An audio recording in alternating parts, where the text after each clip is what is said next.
The morning of her wedding dawned crisp and clear, with autumn sunlight streaming through the stained glass windows of St. Catherine's Cathedral like a benediction. Amelia Rose Hartwell stood before the full-length mirror in the bridal suite, adjusting the delicate lace of her grandmother's veil, and tried to ignore the strange sense of unease that had been growing in her chest for weeks. "You look absolutely radiant," her maid of honor, Sarah, gushed as she fussed with the train of Amelia's dress. "David is going to lose his mind when he sees you." Amelia smiled, though it felt forced. "I hope so. We've been planning this day for 2 years." "Cold feet?" Sarah asked, her voice gentle with understanding. "It's totally normal. I threw up 3 times before my wedding." "No, it's not that, it's just—" Amelia paused, trying to put her feelings into words. "Have you ever felt like you were forgetting something important? Something crucial, but you can't remember what it is? Like leaving the iron on? No, bigger than that. Like I'm supposed to be somewhere else, with someone else." Sarah's expression grew concerned. "Amelia, if you're having doubts about David, I'm not. I love him. He's everything I could want in a husband, successful, handsome, devoted." The words came out automatically, like a rehearsed speech. "I'm just being silly." But even as she said it, Amelia couldn't shake the feeling that something was wrong. It had started with the dreams, vivid, impossible dreams of a life that wasn't hers. Dreams of stone castles and candle-lit chambers, of wearing a crown that felt familiar in her hands, of a man with dark eyes who looked at her like she was his entire world. The dreams had been coming more frequently as the wedding approached, leaving her restless and confused. She had mentioned them to David once, but he had dismissed them as pre-wedding stress and suggested she see a therapist if they continued. "Time to go," her father announced from the doorway, resplendent in his morning coat. "The car's waiting." Amelia took one last look at herself in the mirror. The woman staring back was beautiful, perfectly dressed, ready to marry the man of her dreams. So why did she feel like she was looking at a stranger? The ride to the cathedral was brief, filled with her father's nervous chatter about the weather and the flowers, and how proud her mother would have been if she were still alive.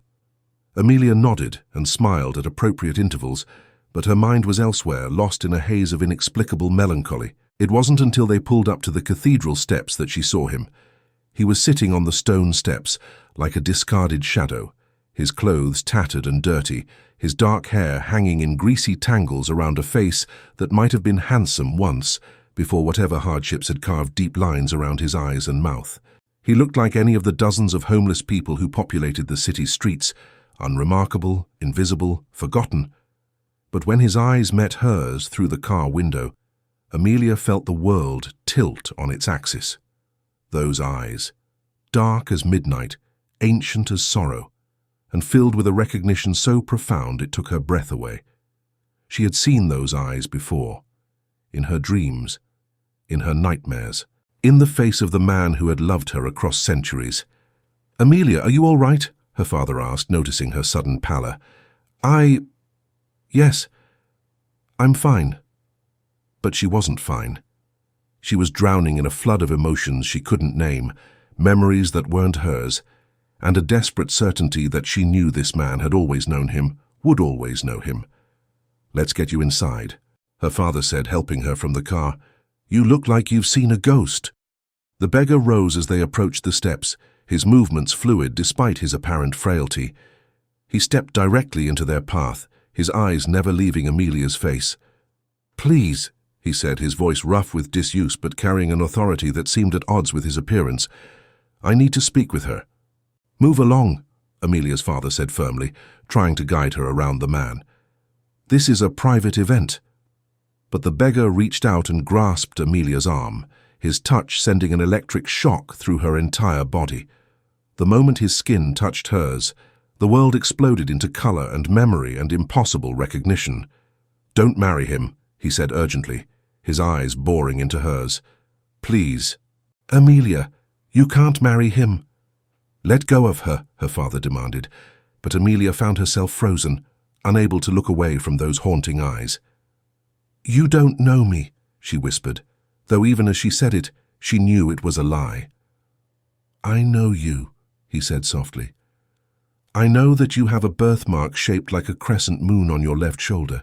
I know that you're afraid of thunderstorms, because you were caught in one when you were 7 and thought the world was ending. I know that you sing when you think no one is listening, and that your voice is the most beautiful sound in any world. Amelia's breath caught. The birthmark was hidden beneath her dress. The fear of storms was something she had never told anyone, not even David. And the singing. How do you know those things? She asked, her voice barely audible. Because I've loved you for 500 years, he said simply. Because you were my queen, my heart, my everything. Because I've been searching for you through lifetime after lifetime, and I can't let you make this mistake. You're insane, her father said, grabbing the beggar's wrist and trying to break his hold on Amelia. Security! But the beggar didn't release her.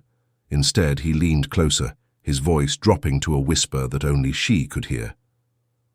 Your real name is Amelia Cordelia Rosalind Hartwell, he said. But 500 years ago you were Queen Amelia of Ravenshollow. You ruled beside me for 30 years before age took you from me. You died in my arms on a winter morning, and your last words were, "Find me again." Amelia's knees nearly buckled. Her full name, all 4 parts of it, was something she had never told anyone. It was written on her birth certificate, and nowhere else, a family tradition that she had always found embarrassing and old-fashioned. That's impossible, she breathed. Is it? Then explain the dreams. Amelia, explain why you wake up crying for a life you've never lived, for a love you've never known. Explain why nothing in this world feels quite real to you, why you always feel like you're waiting for something, someone, to come home. The dreams. God, the dreams. How could he know about the dreams? I don't understand, she said, tears beginning to stream down her cheeks, ruining her carefully applied makeup. You don't have to understand, you just have to trust me. Don't marry David Sterling. He's not who you think he is. David? Amelia's father had managed to attract the attention of the cathedral's security guards, who were now approaching with determined expressions. What does David have to do with this? Everything, the beggar said, his grip on her arm tightening as the guards drew closer. He's a hunter, Amelia. He hunts my kind and he's using you as bait. That's enough, one of the security guards said, reaching for the beggar. Sir, you need to leave immediately, or we'll call the police.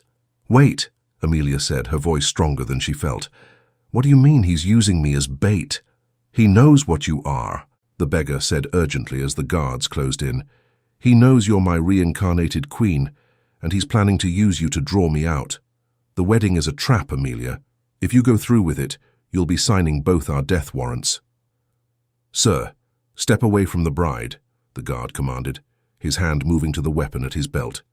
The beggar released Amelia's arm, but his eyes never left her face. My name is Theron, he said softly, King Theron of Ravenshollow, and you, my beloved queen, are the only thing that has kept me sane for 5 centuries. You're delusional, Amelia's father said, wrapping a protective arm around her shoulders. Amelia, don't listen to him, he's clearly mentally ill. But Amelia was staring at the beggar, at Theron, with growing recognition. There was something about the way he held himself, even in his tattered clothes, that spoke of nobility. Something about the cadence of his speech that suggested education and refinement. And those eyes. If you're really a king, she said slowly, then why do you look like a vagrant, like a madman? Theron's smile was bitter. Because that's what 500 years of searching will do to you. Because I've been living on the streets and in the shadows, following rumors and whispers and dreams, trying to find you. Because every time I've found you before, I've lost you again. Before? This is the 3rd time, Amelia. The 3rd life where I found you. And both times before, my presence in your life led to your death. The guards were almost upon them now, but Amelia held up a hand to stop them. What do you mean? In your first reincarnation, you were Lady Margaret Ashford, daughter of a duke in 1623. I found you when you were 25, told you who you were, who we had been together. You believed me, came with me willingly.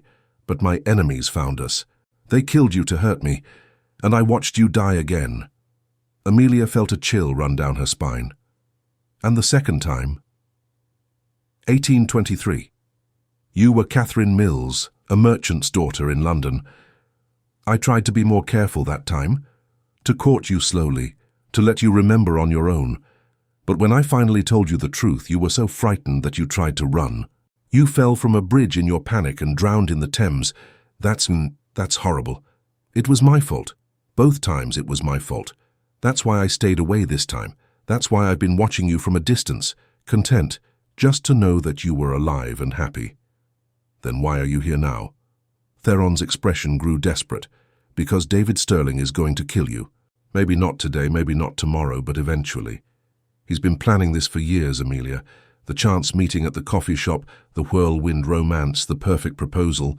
None of it was real. You're lying. Am I? Then ask yourself this. In 2 years of dating, has he ever introduced you to his family? Has he ever taken you to his childhood home? Has he ever shown you any photographs from before he met you? Amelia's mouth went dry. The answer to all those questions was no. David had always said his family was estranged, that his childhood was too painful to discuss, that he preferred to focus on their future together rather than dwelling on the past. That doesn't prove anything, she said, but her voice lacked conviction. Doesn't it? What about the way he reacts when you mention your dreams? The way he changes the subject whenever you talk about feeling like you don't belong in this life? The way he's been encouraging you to cut ties with old friends, to depend on him more and more? Each word hit like a physical blow. David had been doing exactly those things, so subtly that she hadn't noticed the pattern until now. "Sir, you need to come with us," the security guard said, reaching for Theron's arm. "Wait," Amelia said again. "Just give me a moment." She looked at this man who claimed to be a king, who claimed to have loved her across centuries, who knew impossible things about her life and her secrets.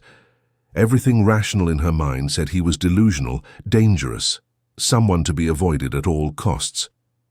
But her heart recognized him, her soul knew him, and deep down in a place she had tried to ignore for months, she had been waiting for him. "If what you're saying is true," she said slowly, "if David really is some kind of hunter, then why hasn't he just killed me already? Why go through with the wedding?" "Because he needs you alive and willing," Theron said. "He needs you to trust him completely, to give him access to every part of your life. And he needs you to be legally bound to him so that when I finally come for you, which he knows I will, he can claim self-defense when he kills us both." That's insane. Is it? Or is it the perfect plan? The grieving widower forced to kill the monster who murdered his beloved wife. He'll be a hero, Amelia, and we'll be dead. Amelia's father was growing increasingly agitated. "Amelia, this is ridiculous. David is waiting for you inside. Your guests are waiting. You can't seriously be considering the ravings of a homeless man." "He's not homeless," she said quietly, still staring into Theron's eyes. "Are you?" "I have a castle," Theron said with a sad smile. "Empty and cold and haunted by memories of you, but I haven't been able to bear living in it since you died." "Prove it," she said suddenly. "Prove that you're who you say you are. Prove that I was your queen." Theron reached into the tattered coat he wore and withdrew something that made Amelia's breath catch. It was a ring, not just any ring, but the most beautiful piece of jewelry she had ever seen. A large sapphire surrounded by diamonds, set in what looked like platinum, with an intricate design that seemed to shift and move in the light. "Your coronation ring," he said softly. "I had it made for you when you became my queen. You wore it every day for 30 years. Amelia stared at the ring, and suddenly she was somewhere else. Someone else. She was standing in a great hall filled with nobles and courtiers, and a man with kind eyes was placing this very ring on her finger, while a crowd cheered. She could feel the weight of a crown on her head, the rustle of silk and velvet around her body, the overwhelming love in the eyes of the man who was making her his queen. "I remember," she whispered, tears streaming down her face. "Oh God, I remember." "Amelia?"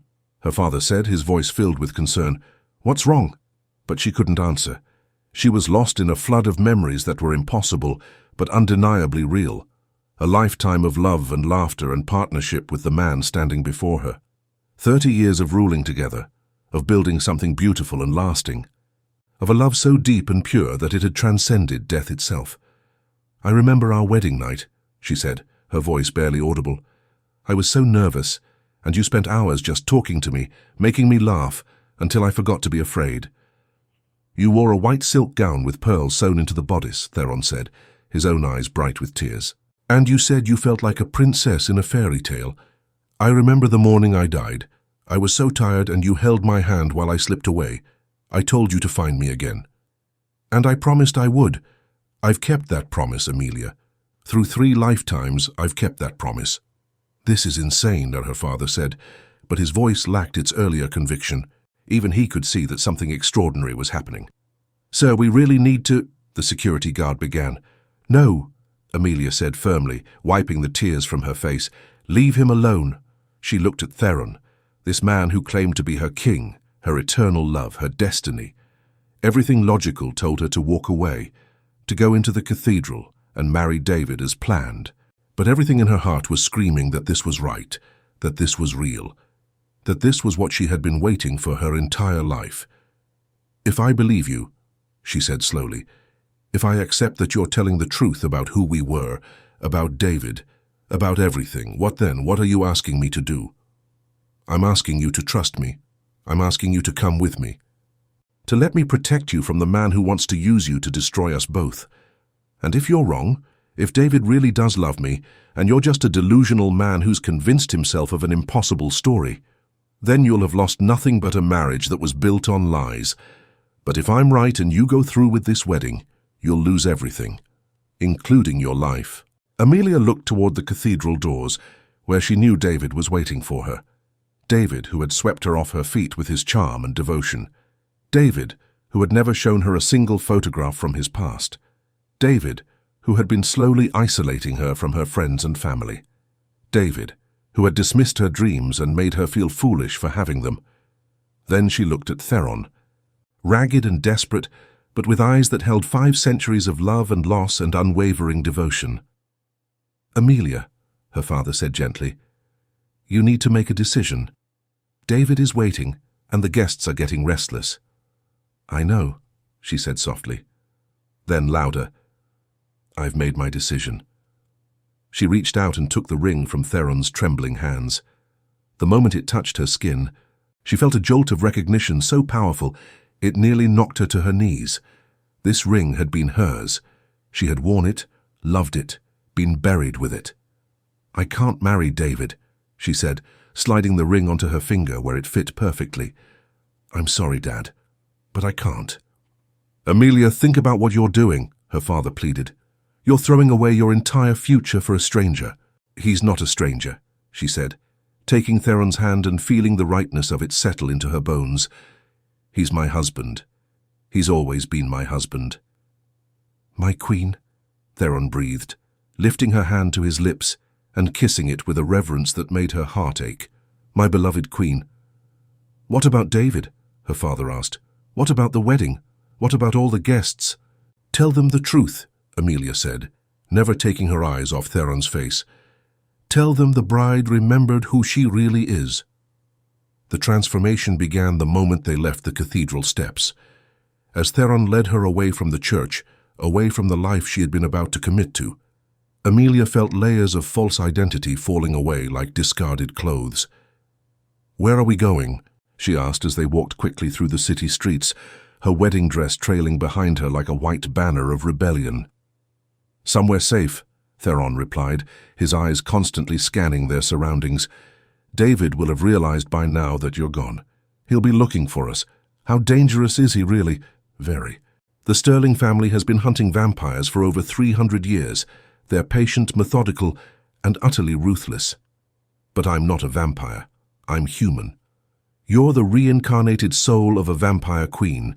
To hunters like David, that makes you just as dangerous as if you had fangs yourself."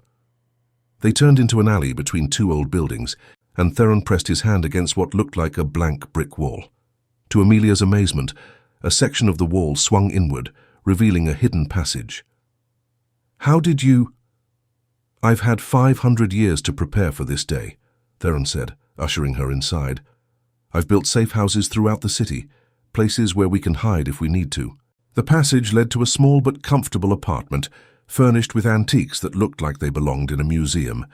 Tapestries covered the walls, and candles provided warm, flickering light. "It's beautiful," Amelia said, looking around in wonder. "It's a pale shadow of what we once had," Theron replied, "but it's safe and it's ours." For the first time since leaving the cathedral, Amelia had a moment to really look at him. Beneath the grime and tattered clothing, she could see the man he had been, the king who had ruled beside her. His bone structure was aristocratic, his bearing naturally regal despite his current circumstances.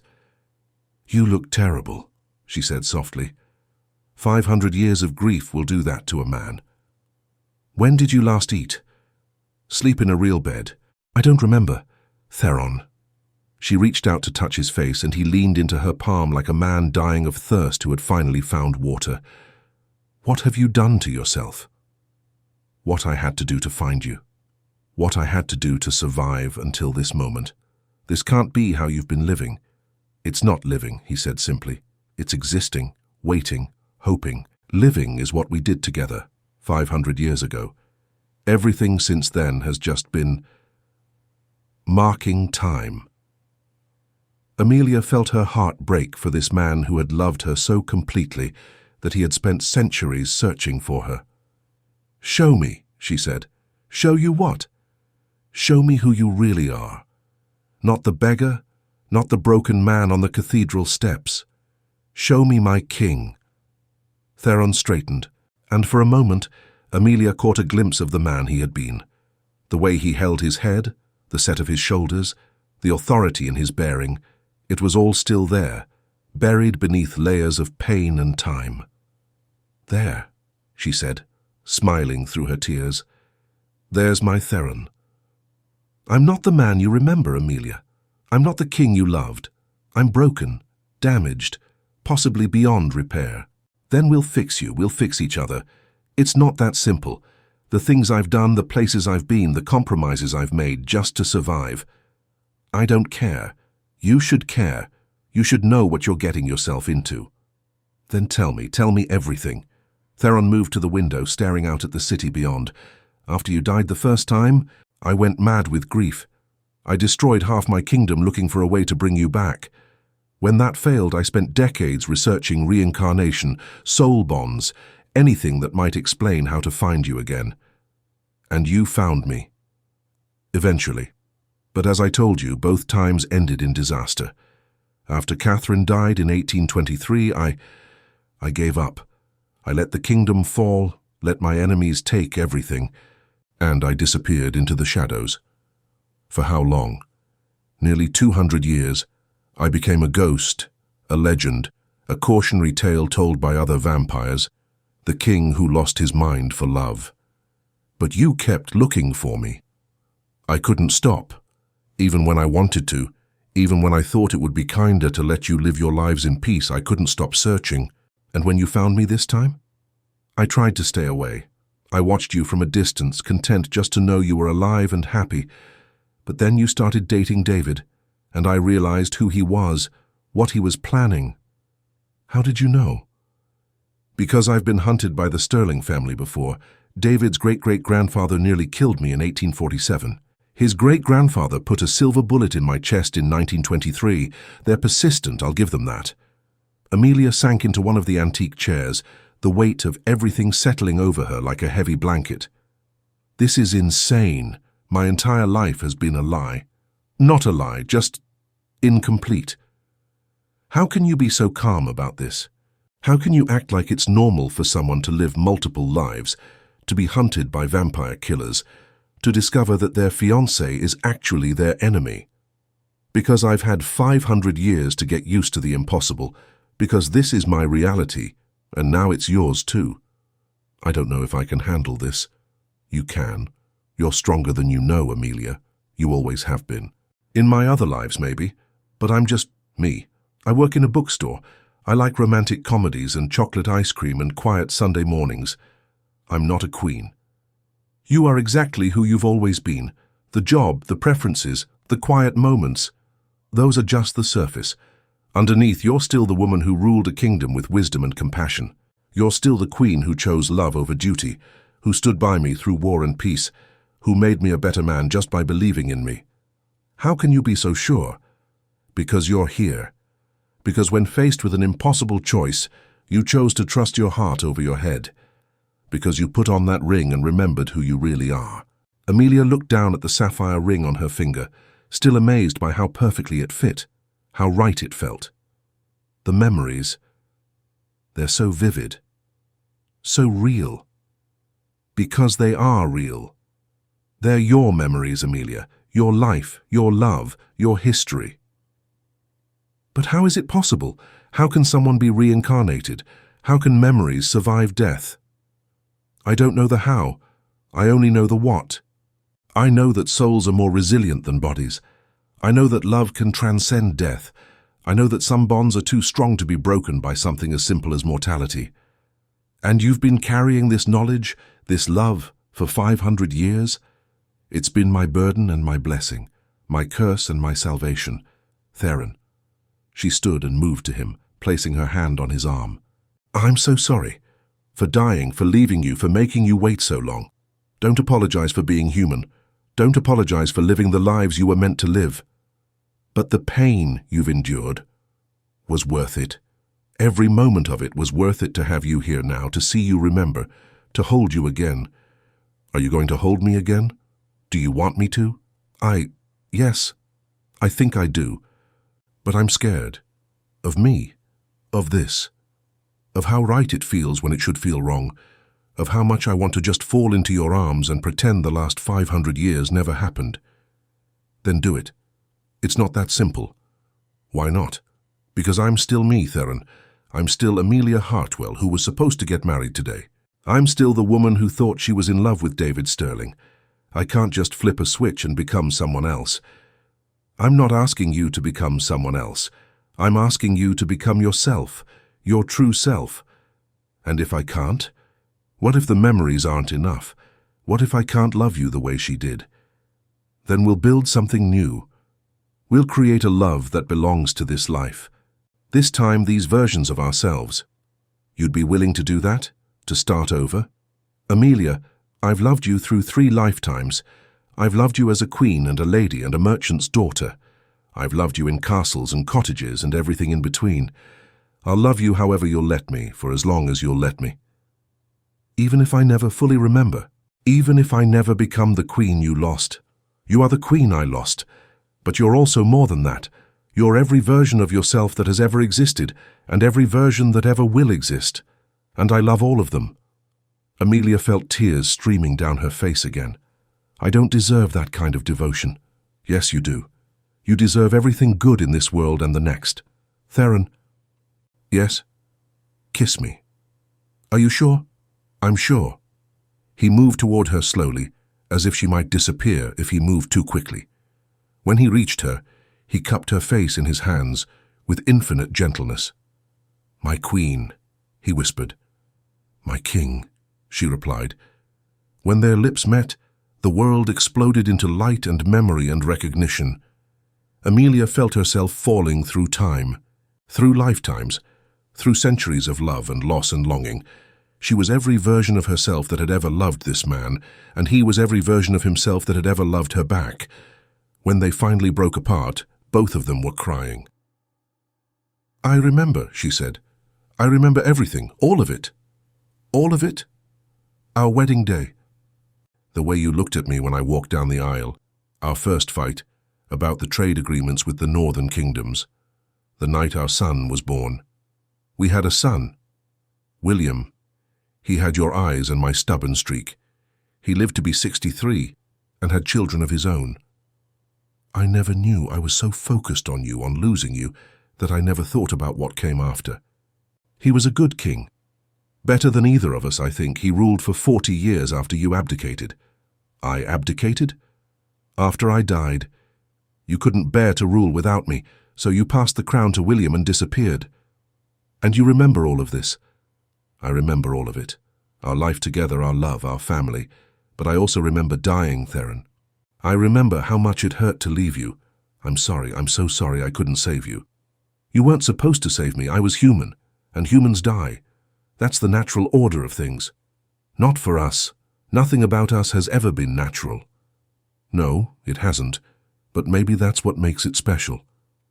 They held each other in the candlelit room, two souls who had found each other across centuries, and for a moment everything was perfect. Then Amelia's phone rang.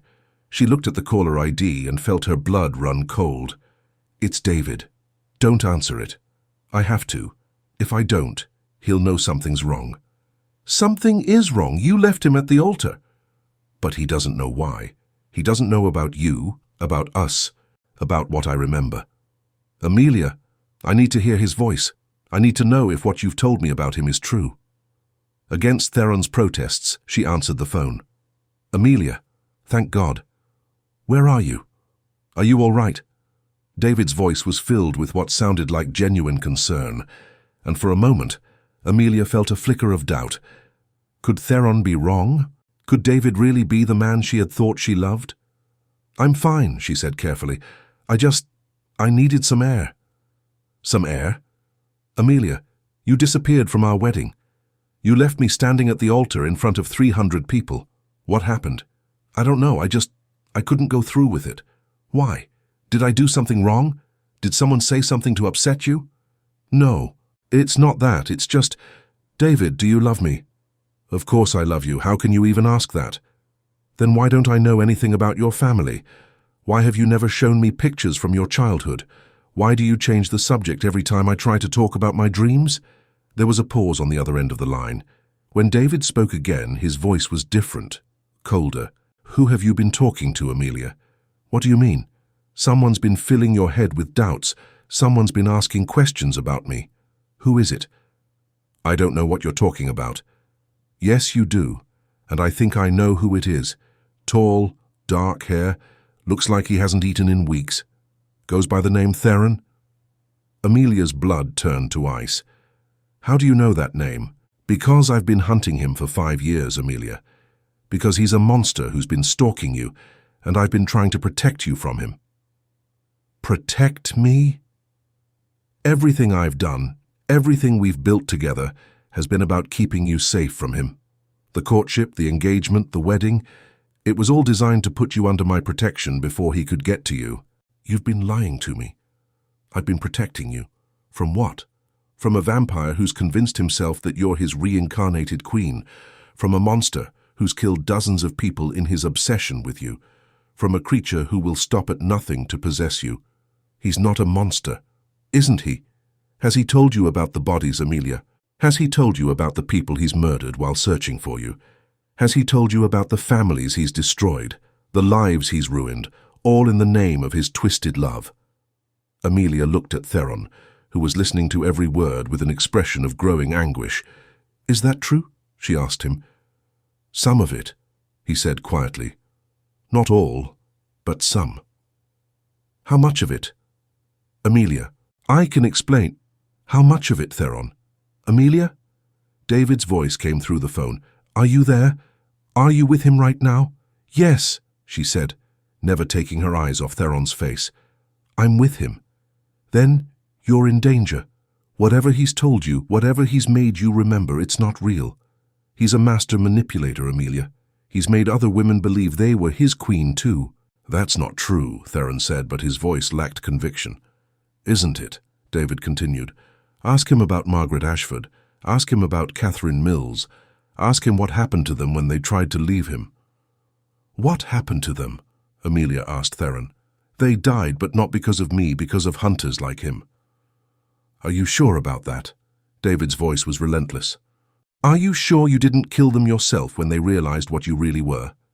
I would never hurt her. I would never hurt any version of her. But you have hurt people, haven't you? You've killed people. Yes, Theron said quietly. I've killed people.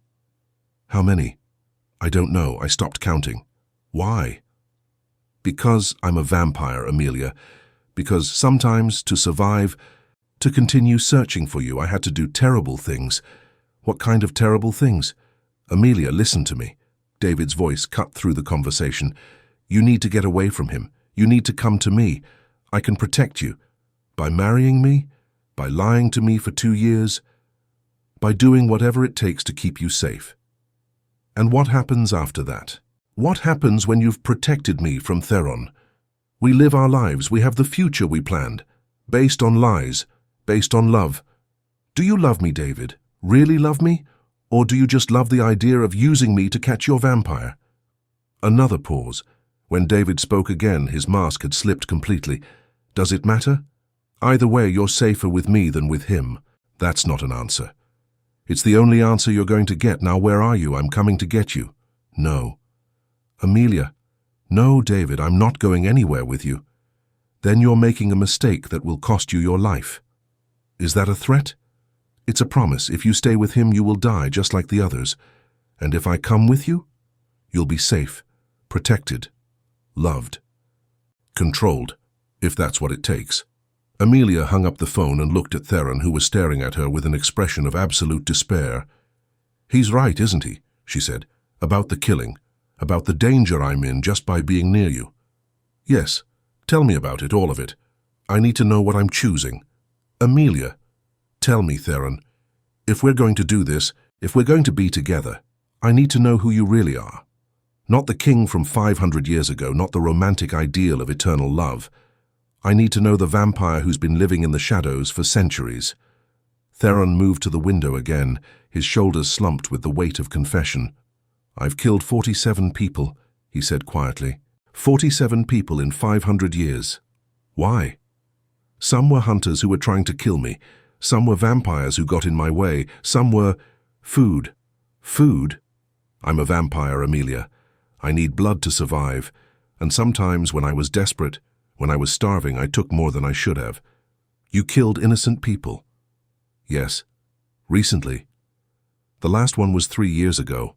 A hunter who had been tracking me. I didn't mean to kill him, but I was weak and I lost control.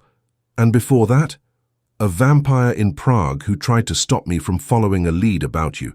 That was 7 years ago. So you've killed 2 people in the last 10 years.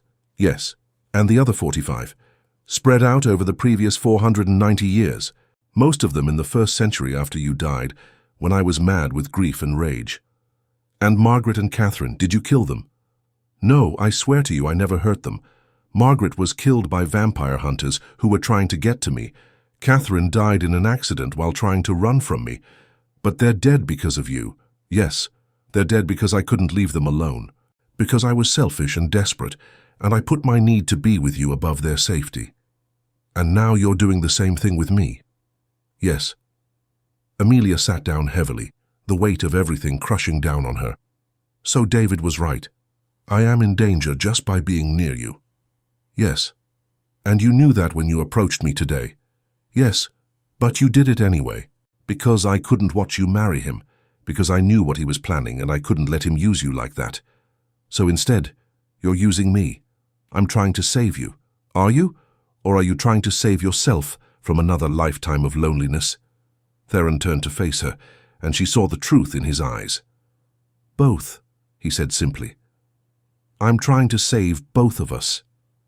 And if I die because of it? If David was right and being with you gets me killed, then I'll have failed you again, and I'll spend the next century searching for your next incarnation, hoping to do better.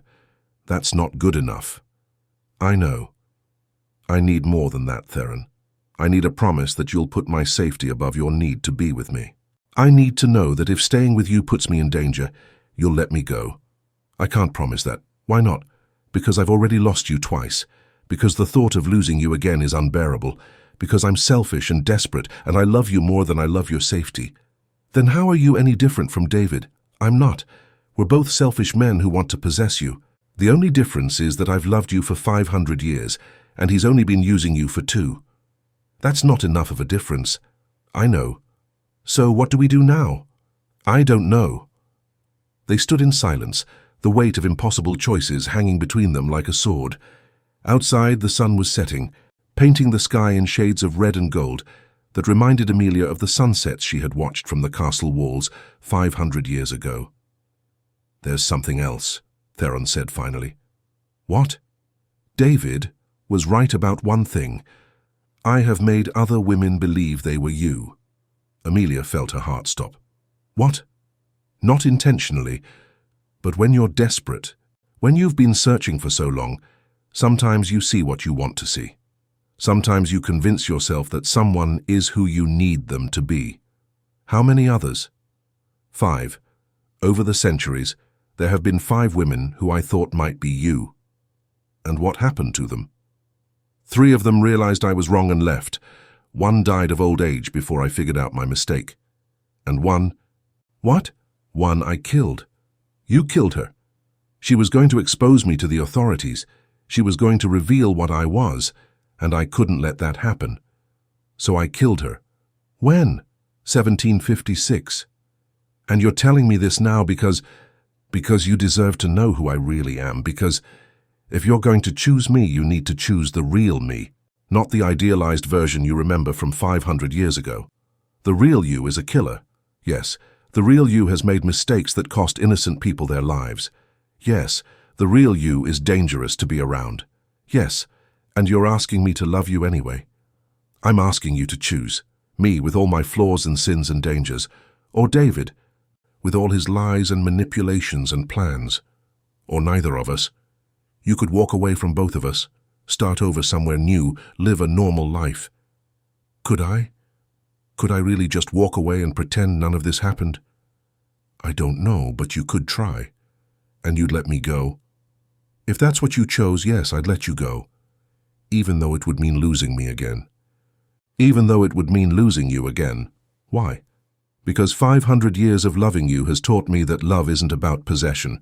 It's about wanting what's best for the person you love, even when what's best for them isn't what's best for you. And what do you think is best for me? I think you should run. I think you should get as far away from both of us as possible and never look back. But that's not what you want. No. What I want is to hold you and never let you go. What I want is to take you away from here, away from David and his threats and his plans, and spend whatever time we have left loving you the way you deserve to be loved. And what I want. What do you want, Amelia? She looked at this man who had loved her across centuries, who had confessed his sins and his failures and his desperate need for her. She thought about David, waiting somewhere in the city, planning God knew what kind of revenge for her abandonment. She thought about the life she could have if she walked away from both of them, the safety and normalcy and peace she could find if she just disappeared. And she thought about the ring on her finger, the memories flooding back, the love that had survived death itself. I want to go home, she said finally. Home? To the castle, to Ravenshollow. I want to see what's left of the life we built together. Amelia, that's not safe. David will be looking for us. And the castle is the first place he'll think to check. Then we'll deal with him when he comes, we? We together, the way we always did. Are you sure? I'm sure. I'm choosing you, Theron. Not because you're perfect, not because you're safe, but because you're mine.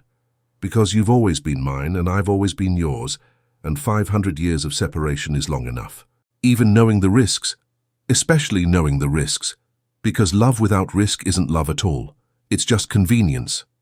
My queen, he said, moving toward her.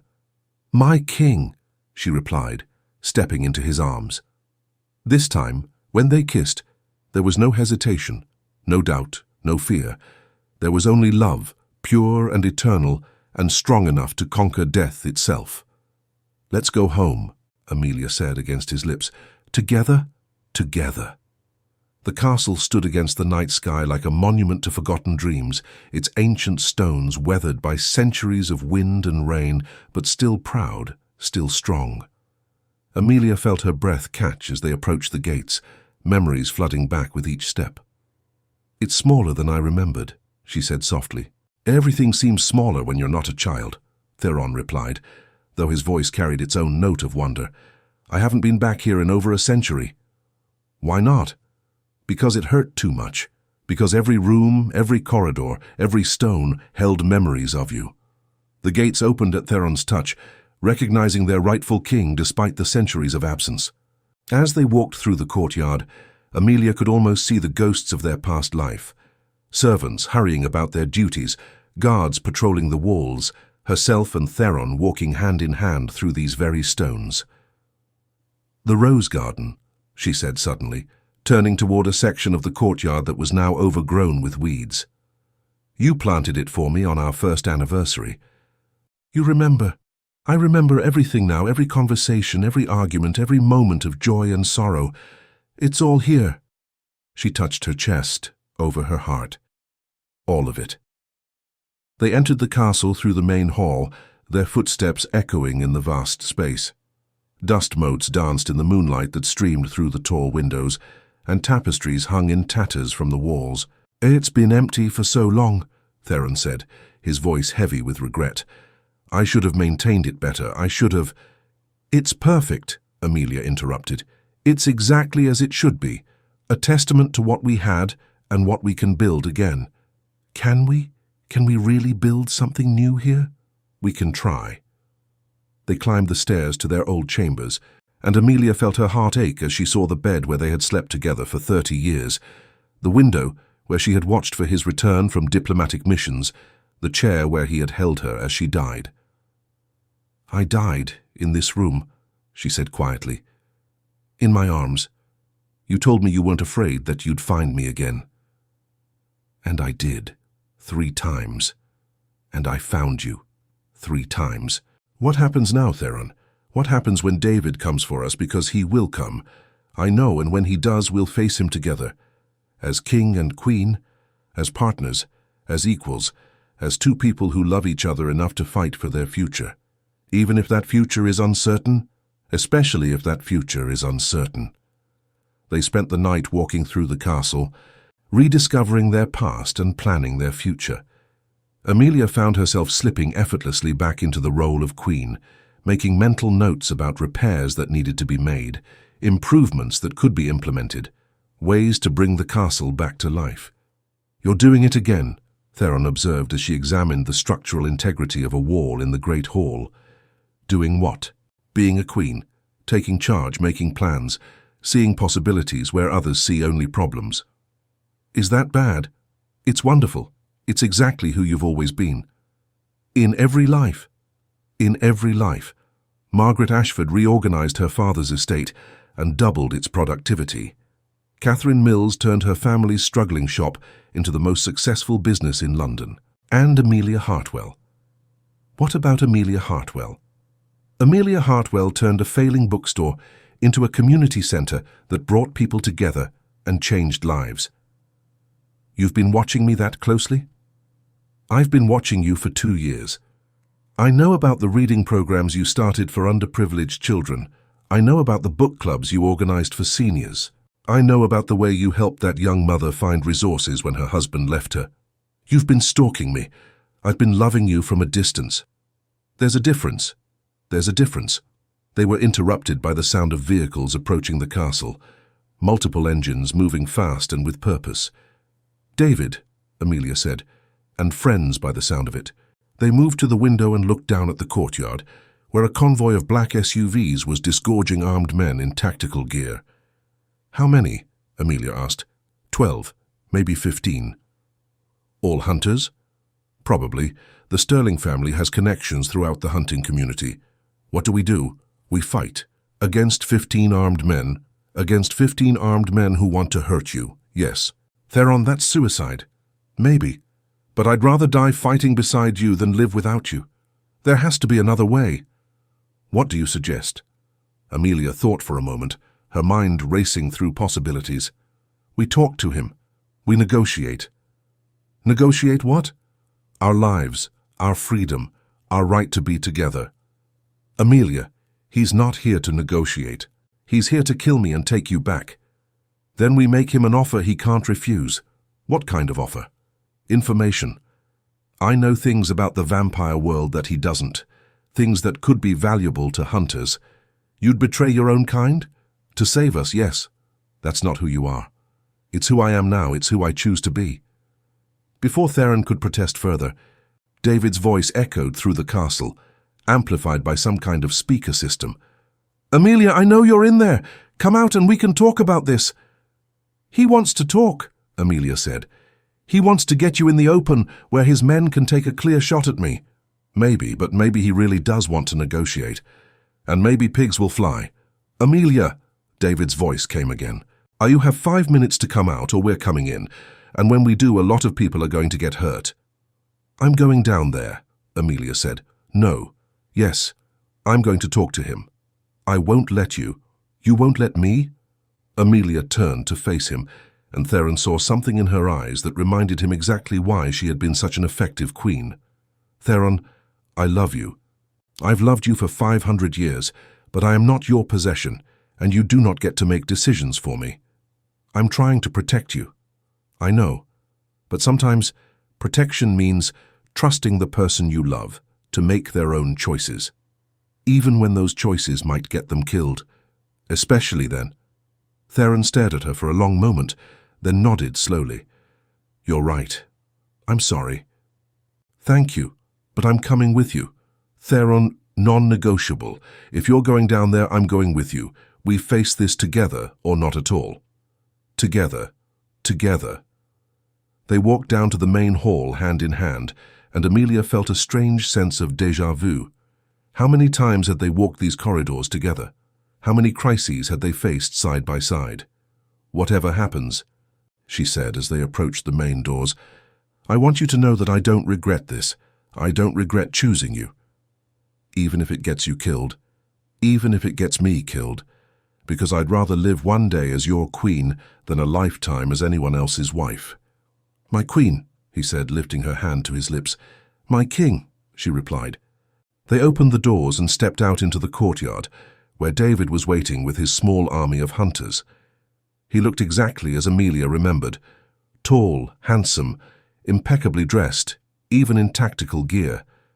But now she could see what she had missed before, the coldness in his eyes, the calculating way he assessed everything around him, the complete lack of genuine warmth. Hello, David, she said calmly. Amelia, you look different. I feel different. I feel like myself for the first time in years. And who is yourself exactly? Queen Amelia of Ravenshollow, wife of King Theron, ruler of this castle and these lands. David laughed, but there was no humor in it. You really believe that, don't you? You really think you're some reincarnated vampire queen? I know I am. It's a delusion, Amelia, a fantasy he's implanted in your mind to make you compliant. Is it? Then how do I know about the secret passage behind the throne in the Great Hall?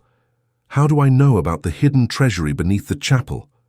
How do I know that there's a portrait of me in the royal chambers that was painted 500 years ago? David's expression flickered, just for a moment. Lucky guesses. All of them. He could have told you those things. When? I've been with him for less than 24 hours. You've been with him longer than that. He's been manipulating you for months, maybe years.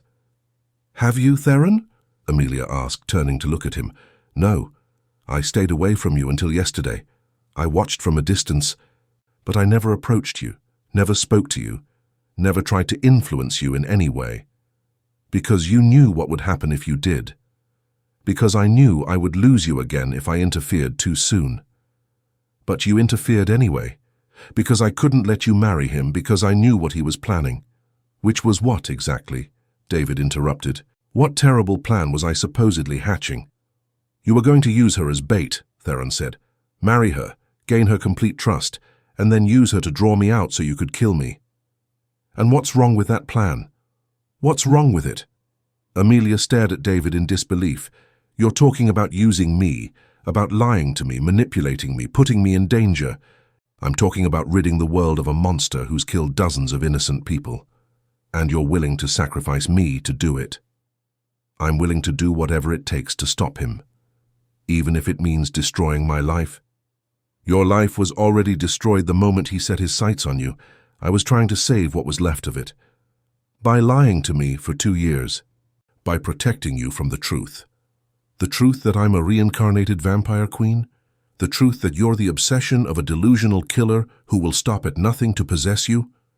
And what are you, David? What are you if not a man who's willing to lie and manipulate and use the woman he claims to love in order to achieve his goals? I'm someone who's trying to save you from making the biggest mistake of your life, by forcing me to make the choice you want me to make, by giving you the information you need to make an informed decision.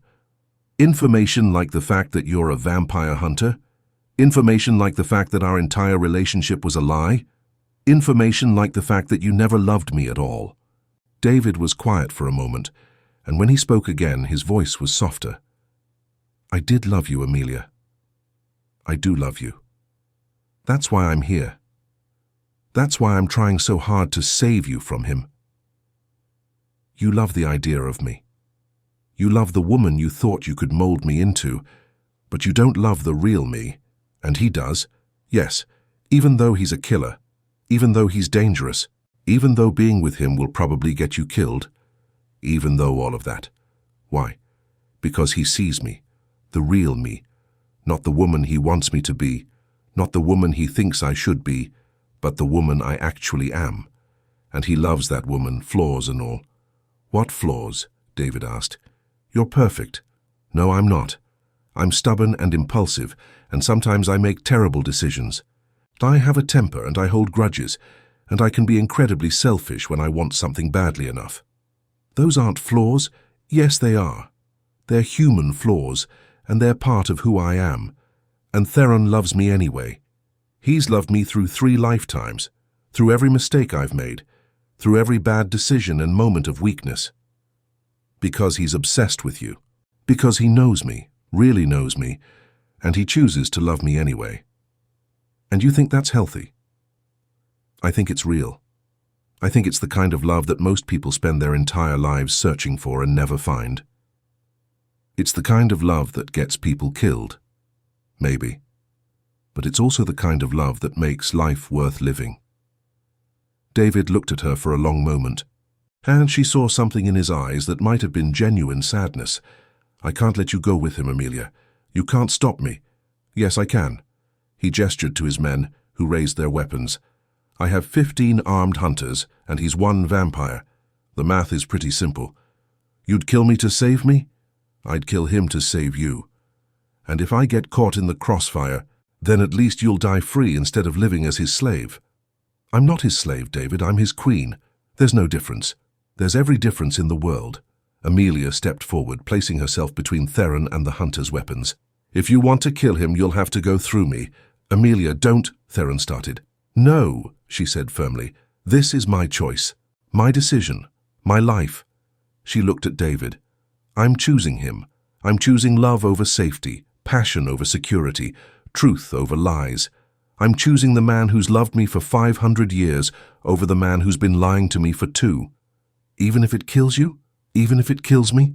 Then you're a fool. Maybe, but I'm a fool who knows what she wants. David stared at her for a long moment, then slowly lowered his weapon. Stand down, he told his men. Sir? One of them asked. I said stand down. The hunters reluctantly lowered their weapons, though they remained alert and ready. You're letting us go? Amelia asked. I'm giving you a choice. A real choice with all the information you need to make it. What do you mean? I mean, I'm going to tell you exactly what kind of monster you're choosing. And then, if you still want to go with him, I'll let you. David, Theron warned. Shut up, David snapped. You've had your turn to plead your case. Now it's mine. He turned back to Amelia. Do you want to know what he did to Margaret Ashford? She was killed by hunters. She was killed by hunters who were trying to rescue her from him. She had been sending secret messages, begging for help, telling anyone who would listen that she was being held against her will. That's not true, Theron said. Isn't it? Then why did she try to escape? Why did she run to the hunters instead of staying with her supposed true love? Because she was frightened, because she didn't understand what was happening to her, or because she realized what you really were. What about Catherine Mills? Amelia asked. What really happened to her? She jumped from that bridge, David said, but not because she was trying to escape from him, because she was trying to escape from what he had turned her into. What do you mean? He fed on her, Amelia, for months. Not enough to kill her, but enough to make her dependent on him, enough to make her addicted to his bite. And when she finally realized what was happening, when she understood that she was becoming something inhuman, she chose death over that kind of existence. Is that true? Amelia asked Theron. Partially, he admitted. I did feed on her. but not to control her. To share my essence with her, to help her remember who she had been. You turned her into an addict. I tried to help her become what she was meant to be. Against her will. I thought if she could feel what I felt, if she could experience the connection we had shared, she would understand. But she didn't understand. She was horrified.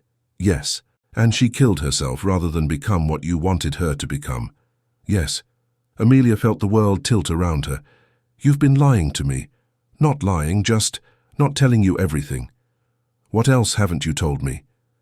Amelia, what else, Theron? The woman I killed in 1756, she wasn't going to expose me to the authorities. Then why did you kill her? Because she told me she wasn't you. Because she said she never had been you, never would be you, and that I was delusional for thinking otherwise.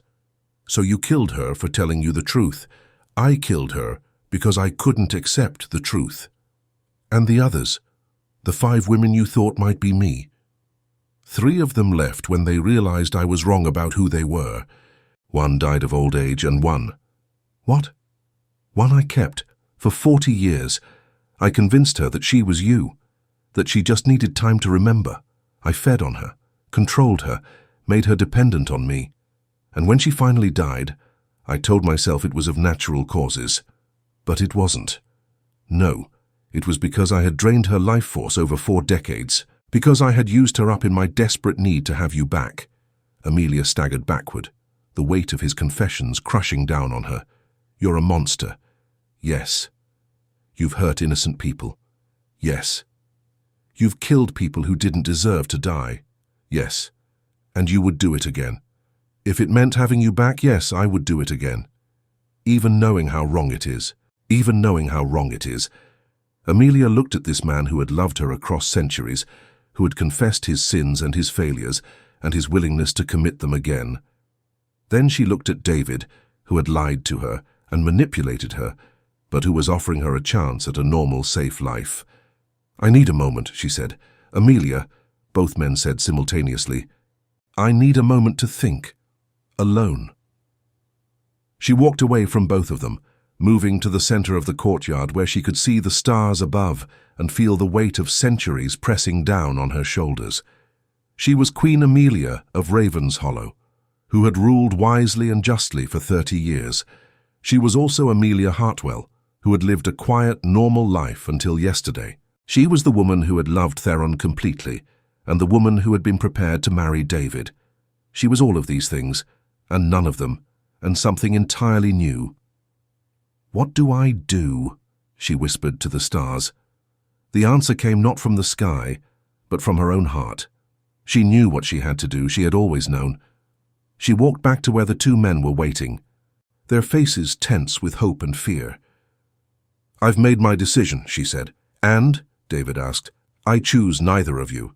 What? Theron said. I choose myself. I choose my own path, my own future, my own destiny. Amelia, David started. No, you've both made your cases and you've both shown me who you really are. David, you're a man who's willing to lie and manipulate to get what he wants. Theron, you're a man who's willing to hurt innocent people to get what you want. And what you both want is to control me. That's not true, Theron protested. Isn't it? You want me to be your queen, to live in your castle, to be the woman you remember from 500 years ago. David, you want me to be your wife, to live the life you've planned for me, to be the woman you think I should be. But neither of you wants me to be who I actually am. Who are you? David asked. I'm someone who's lived 3 lives and learned from all of them. I'm someone who remembers being a queen, but who also knows what it's like to be an ordinary woman. I'm someone who's capable of great love and great strength, but who's also capable of making her own choices. And what choice are you making? Theron asked. I'm choosing to leave, to go somewhere neither of you can find me, to start over, to build a life that's entirely my own. You can't, Theron said desperately. I've been searching for you for 500 years.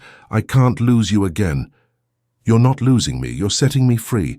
And if I refuse, if I follow you anyway, then you'll prove that you're exactly the monster David says you are. And if I try to stop you, David asked, then you'll prove that you're exactly the controlling manipulator Theron says you are.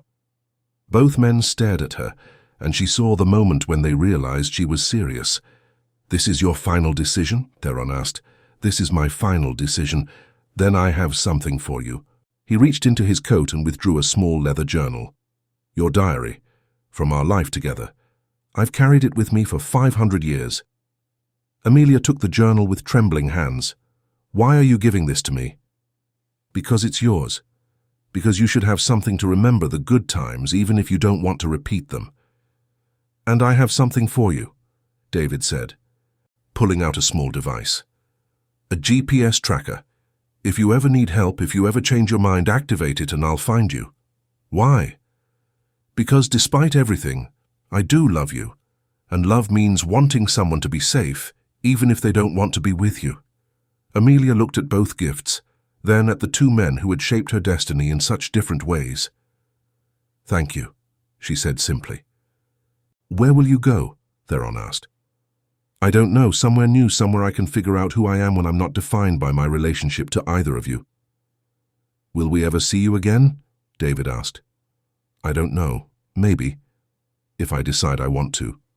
And if you don't, then you'll have to learn to live with that." She walked toward the castle gates, then turned back one last time. "For what it's worth," she said, "I did love you both. In different ways, for different reasons, but I did love you. And I'm grateful for the time we had together, even if it wasn't what any of us expected." "Amelia?" Theron called. "Goodbye, Theron. Goodbye, David. Thank you for helping me remember who I am." And with that, she walked out of the castle gates and into the night, leaving behind 500 years of history and two men who had loved her in their own flawed human ways. Epilogue, 5 years later. Dr. Amelia Hartwell Ravenshollow stood in front of her university lecture hall, addressing a room full of eager graduate students. "The concept of reincarnation appears in cultures across the globe," she said, clicking to the next slide in her presentation. "But what's particularly interesting is how these beliefs intersect with historical accounts of individuals who claim to remember past lives." A student raised her hand. "Professor, do you think reincarnation is real?" Amelia smiled, touching the sapphire ring she still wore on her finger. "I think the human capacity for love and memory is far more powerful than we give it credit for. Whether that manifests as reincarnation, genetic memory, or something else entirely, well, that's what makes it worth studying." After class, she walked across campus to her small office, where she had been working on a book about historical accounts of reincarnation. It was groundbreaking research, though she was careful to present it as academic theory rather than personal experience. Her phone buzzed with a text message from an unknown number. "Saw your lecture online, proud of you. T." She smiled and typed back, "Thank you. How are you?" "Better, cleaner, trying to be worthy of the love you showed me. You always were worthy. You just needed to believe it. Maybe. Take care of yourself, my queen. Take care of yourself, my king." She put the phone away and returned to her work. It had taken 5 years, but she had finally built a life that was entirely her own. She had her research, her students, her small apartment filled with books and memories. She had friends who knew nothing about her past lives, colleagues who respected her work, and a sense of peace that she had never experienced before. Sometimes she missed them, both of them. Sometimes she wondered what would have happened if she had chosen differently. But mostly, she was grateful for the choice she had made. She had learned that love didn't always mean being together. Sometimes it meant being apart.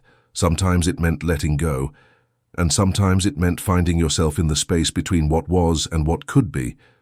The journal Theron had given her sat on her desk, filled with the thoughts and dreams of a woman who had lived 500 years ago. The GPS tracker from David was in her drawer, unused but not forgotten. Both men had kept their word. Neither had tried to find her, to follow her, to force her into a choice she didn't want to make.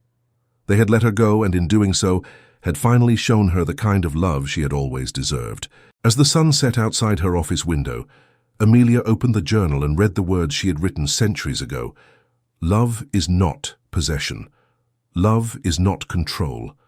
Love is the courage to want what's best for someone, even when what's best for them isn't what's best for you. She had been wise then, and she was wise now, and for the first time in 3 lifetimes, she was exactly where she belonged. What an absolutely breathtaking journey of love, destiny, and the courage to choose yourself. Amelia's discovery that she was a reincarnated vampire queen, caught between 2 men who loved her in their own flawed ways, creates one of the most complex love triangles in supernatural romance. Which moment hit you hardest? When the beggar revealed her true identity on the church steps, when she learned the dark truth about both men's past actions, or when she chose neither of them and walked away to forge her own destiny? If you enjoyed this powerful tale of reincarnation and the strength to break free from toxic love patterns, make sure to subscribe for more stories that explore the deepest mysteries of the heart. Drop a comment below and tell me, do you think Amelia made the right choice in leaving both men behind, or should she have chosen one of them despite their flaws? And get ready for our next story about a demon lord who's been cursed to work as a kindergarten teacher until he meets the single mum who might just break his curse and steal his immortal heart.